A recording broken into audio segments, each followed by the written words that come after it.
Saudara, dalam survei Litbang Kompas, nama Kofifa Indar Parawansa dan Emil Dardak bagi warga Jawa Timur masih terbilang besar. Tapi peluang hadirnya penantang yang didukung partai politik lain masih juga terbuka lebar di pemilihan Gubernur Jawa Timur 2024. Lalu akankah muncul lawan tanding bagi keduanya atau justru ada potensi besar Kofifa Emil akan melawan kota kosong? Kita bahas usai tayangan berikut ini.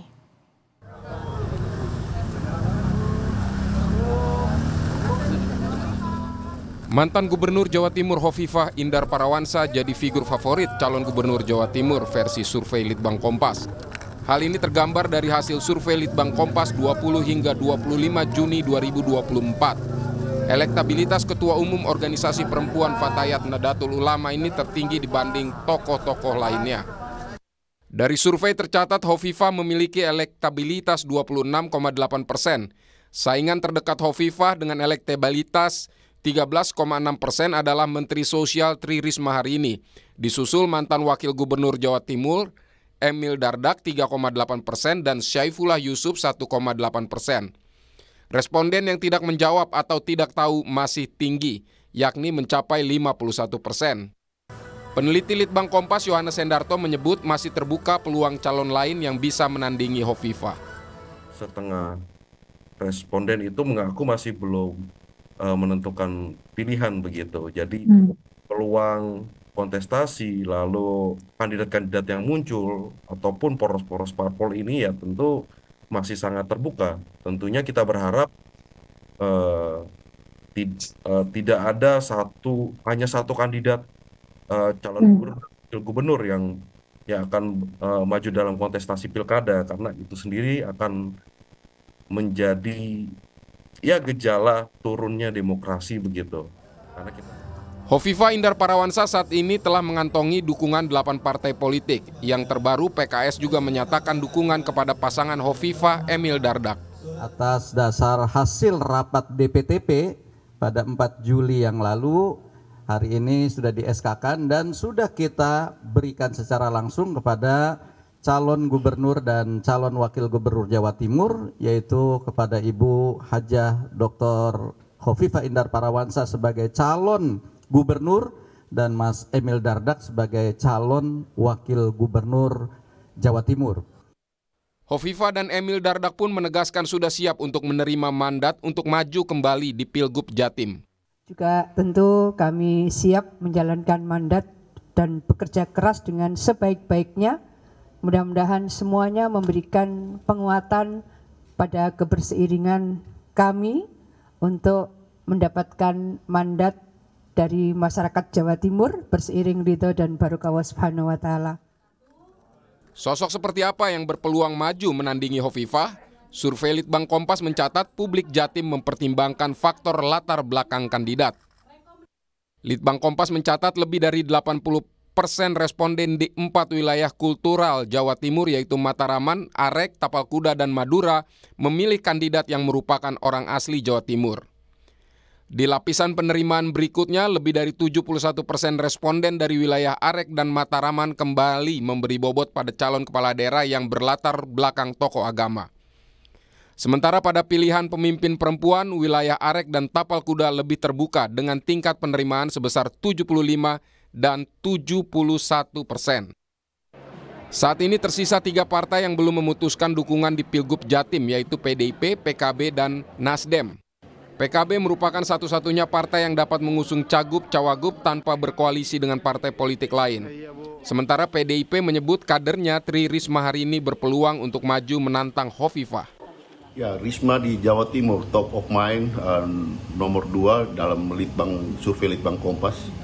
Ya, kalau saya boleh katakan ini hal yang luar biasa dan ya fenomenal karena belum kampanye saja sudah didukung atau diingat oleh masyarakat.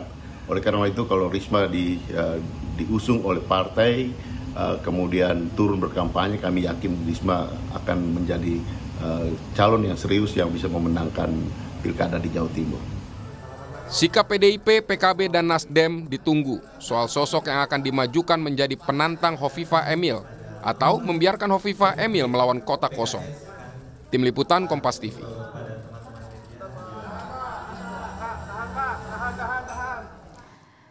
Akankah Kofifa Emil dapat penantang di Pilkada Jawa Timur atau mungkin akan berakhir melawan kota kosong? Kita bahas malam hari ini bersama Saiful Huda, politisi dari PKB, ada juga M. Khalid, politisi PKS, dan Yohanes Mega Hendra, peneliti Litbang Kompas. Mas Yohanes, selamat malam. Mas Khalid, Mas Huda, selamat malam.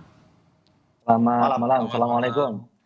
Waalaikumsalam. Saya mau langsung ke Mas Huda dulu deh. PKB yang sampai dengan sekarang ini masih belum menentukan, padahal bisa menjagokan sendiri nih di Cagup Jawa Timur. Jadi Mas Huda melihat dari hasil survei Litbang Kompas, ini tertarik gak sih untuk bergabung bersama PDIP, mungkin saja untuk menjagokan Tri Risma melawan Kofifa? Ya, saya malah kaget sebenarnya hasil survei Litbang Kompas. Mbak Kofifa yang berharu biru sebagai incumbent, saya kira dengan elektabilitas 26,8% pada posisi yang tidak aman sebenarnya sebagai incumbent, semestinya harus melampaui 40% sebagai incumbent. Nah, karena itu terlebih-lebih yang belum menentukan sikap untuk memilih 51%. Jadi kalau kita lihat secara seksama hasil survei Litbang Kompas, bisa disimpulkan bahwa rakyatlah yang menjadi pemenang elektabilitas karena masih 51% yang belum menentukan. Jadi catatan itu yang sejak dari awal memang menjadi concern PKB. Dan kami pastikan pada forum yang baik ini Mbak Kofifa tidak akan melawan kota kosong. Tidak akan melawan Mbak Kofifa atau Bu Kofifa tidak akan melawan kota kosong, itu maksudnya apa nih? PKB mau maju sendiri atau gabung?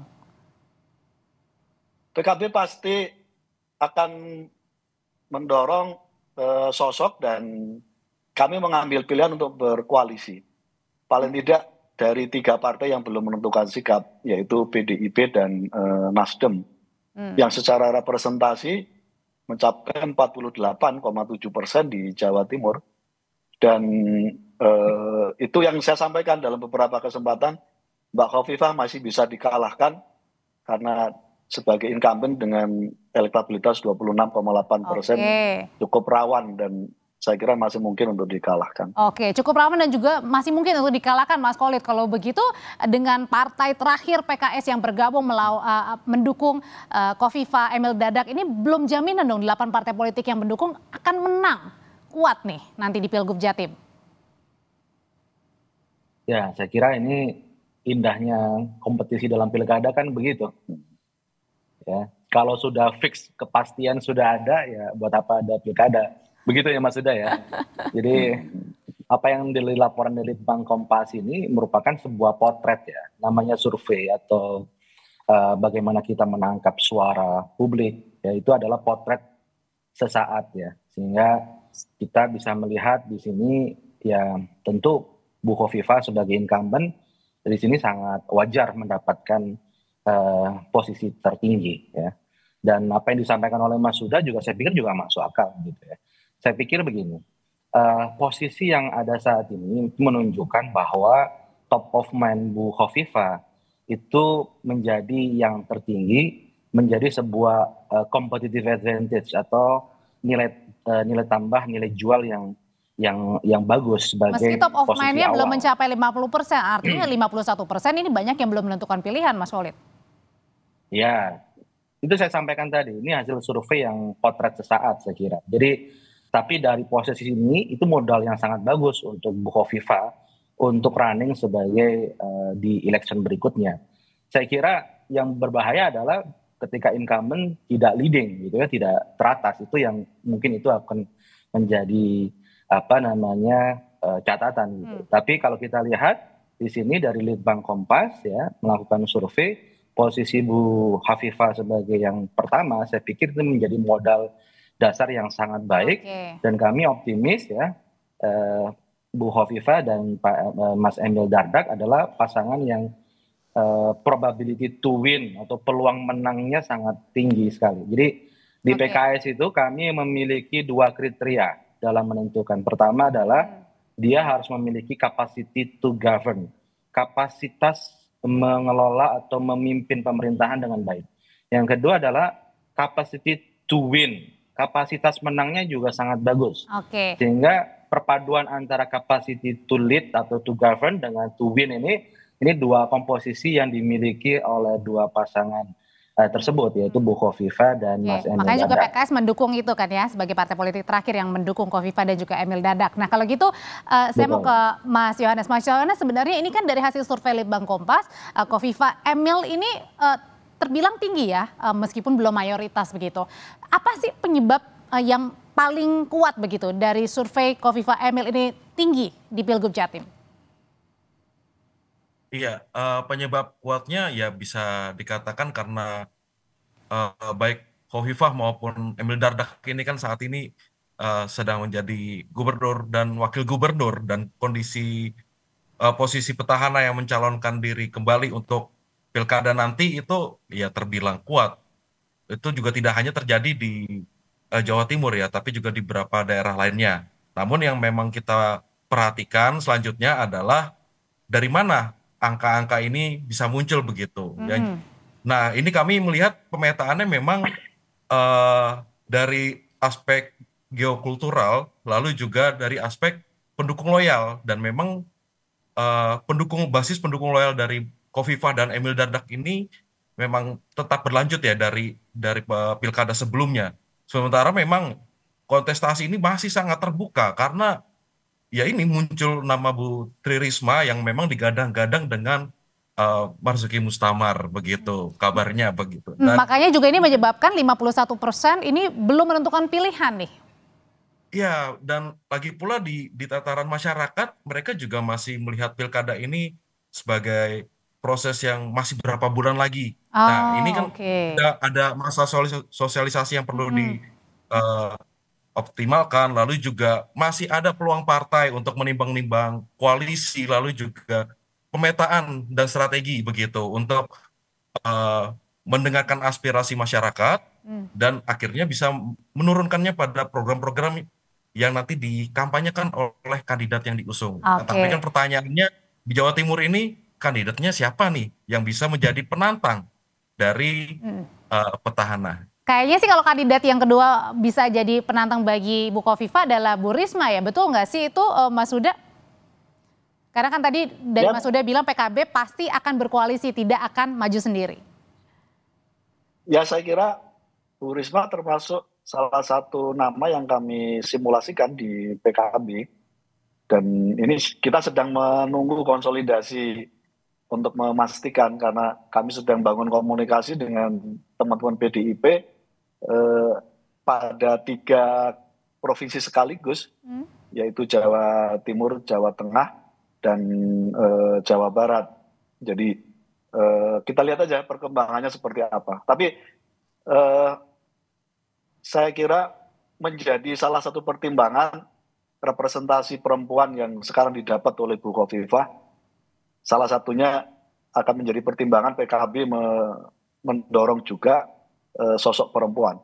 Oke, biar agar kuat juga ya melawan Bu Khofifah begitu ya. Dan kandidat saat ini sejauh ini yang paling besar adalah nama Tri Risma hari ini. Ya saya kira itu domainnya teman-teman PDIP, tinggal nanti kita sepakati, karena biasanya PKB sih megang fatsun ya. Fatsun politiknya, konfigurasi siapa yang menjadi pemenang di daerah itu.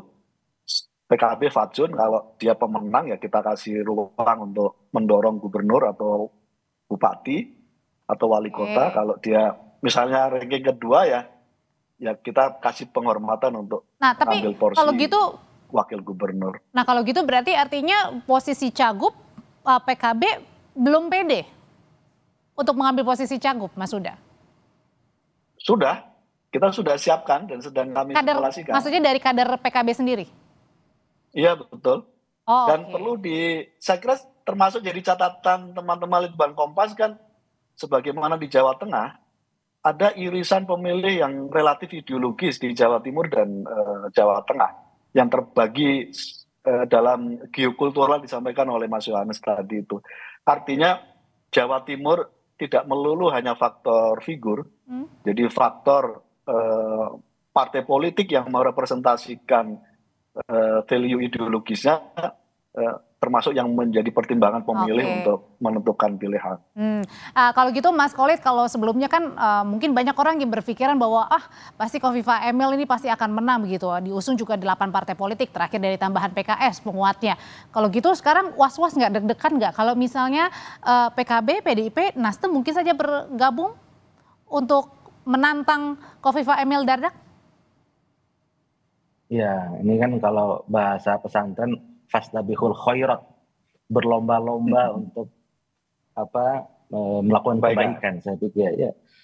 Dan ya Bu Khofifah juga kan juga dekat juga dengan NU ya, dan PKB juga. Jadi saya kira kita mencari sosok pasangan pemimpin yang terbaik lah untuk warga ya. Pilkada ini kita melihat, saya pernah sampaikan juga, pilkada ini adalah instrumen untuk proses relaksasi sebenarnya, relaksasi dari misal kemarin dari Pilpres kemarin gitu, sehingga ada proses di mana hal-hal misal jadi di politik nasional tidak bisa di politik di lokal misalnya, karena setiap lokal memiliki kekhasan, karakteristik dan kebutuhan masing-masing. Dan saya lihat apa yang terjadi konfigurasi seperti di Jawa Timur, tentu seperti PKB sebagai partai pemenang ya, memiliki juga keinginan untuk menjadi yang Jawa Timur 1 gitu ya. Sebagaimana juga misal seperti PKS di Jakarta, kita punya keinginan untuk mencalonkan kadernya. Jadi saya kira keinginan untuk mencalonkan kader sebagai partai pemenang ya, perolehan pileg kemarin itu menjadi salah satu standar kita dalam menentukan nanti siapakah yang akan maju gitu ya. Bukan hanya kita sebagai termasuk bersiap-siap ya untuk calon. penantang nanti bagi Bu Khofifah dan Mas Emil ya.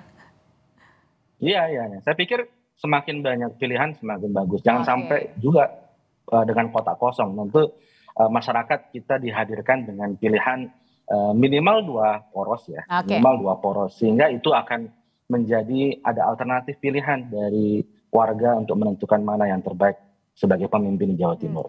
Kembali ke Mas Yohanes. Mas Yohanes, kan 51% lebih responden ini belum menentukan pilihan ya, mau mendukung siapa. Ini sebenarnya lebih ke faktor mana? Apakah faktor tadi dibilang geopolitik, misalnya di pemilihan Pilpres ini mungkin saja berbeda nanti pada saat di Pilkada untuk pilihan-pilihan calon-calonnya? Iya, kalau di sini kalau penyebabnya tadi kan sudah saya sebutkan, kalau ini masih ada keberjarakan informasi mengenai Pilkada. Tapi juga kalau misalnya kita lihat secara geokultural, ini kan jadi kesempatan Pilkada besok di Jawa Timur ini justru menjadi ujian apakah pendekatan geokultural itu masih relevan. Karena kita lihat pemilih muda itu juga porsinya tinggi, generasi Z dan milenial. Lalu juga keterbukaan cairnya, kita banyaknya dari wilayah Mataraman, Arek, Tapal Kuda maupun Madura begitu. Ini kan terbuka terhadap kepala daerah dari generasi muda, lalu juga perempuan, lalu tidak selalu melulu ini sosoknya adalah tokoh agama maupun dari generasi tua. Ini kan mulai cair, ada indikasi kalau jangan-jangan pemilih sekarang memang benar-benar lebih rasional mempertimbangkan karakter maupun jejak dari ini. Artinya adalah Mas Yohanes mungkin saja yang bisa dibilang penantang bagi Bu Khofifah dan Mas Emil Dardak juga harus yang tadi ya, mungkin saja perempuan, mungkin saja yang harus muda, yang juga bisa bersaing dengan Bu Khofifah dan Mas Emil saling. Ya kemungkinan begitu, tapi aspek tadi ya rekam jejaknya, jadi punya pengalaman di pemerintahan dan juga memang ada figur ketokohan yang kuat yang harus menempel dalam calon pemilih nanti. Oke, Mas Huda, jadi kira-kira nanti kapan nih penentuannya untuk menentukan siapanya, cagupnya siapa, cawagupnya siapa untuk diusung oleh PKB, dan kira-kira benar ini akan terjadi 2 poros, artinya menggabungkan PDIP dan Nasdem, karena mungkin Mas Khalid juga penasaran nih mau tahu dari PKB. Ya, sedang kami konsolidasikan, semoga bisa cuman 2 poros gitu. Tapi ngelihat dari hasil survei semakin bikin kita pengen cepat menentukan mendeklarasikan beberapa simulasi nama. Karena Mbak Khofifah sekali lagi rawan dengan elektabilitas hanya 26,8%.